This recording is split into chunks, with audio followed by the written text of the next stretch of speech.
గుడికెళ్ళి ఒక 10 నిమిషాలు దేవాలయాలు స్పెండ్ చేస్తే ఎంతో తృప్తిగా ఉంటుంది కదండి. మనకున్న బాధల్ని, కష్టాలని ఆ దేవునికి చెప్పుకుంటూ, విన్నవించుకుంటూ వీటి నుండి మమ్మల్ని విముక్తి చేసి మాకు ఆనందాన్ని ప్రసాదించు శివయ్య అని చెప్పేసి ఆ శివుణ్ణి కోరుకుని ఆ శివుడి మీద చెంబడు నీళ్లు పోసేసి అభిషేకం చేస్తే ఎంత తృప్తిగా ఉంటుందో. శివలింగాన్ని పట్టుకొని మన కళ్ళకు అద్దుకున్నప్పుడు అందులో ఉన్న ఆనందమే వేరండి.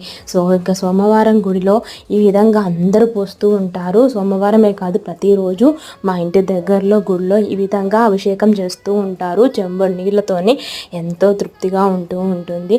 ఆ కూర్చున్న 10 నిమిషాలు మనకున్న చుట్టుప్రక్కల ఉన్న మనకు సమస్యలన్నీ మర్చిపోయి ఎంతో పీస్ఫుల్గా ఉంటాము, ఎంతో హ్యాపీగా ఉంటాము. మీరు గుడికి వెళ్ళినప్పుడు ఇదే అనుభవిస్తారా? కామెంట్ చేయండి.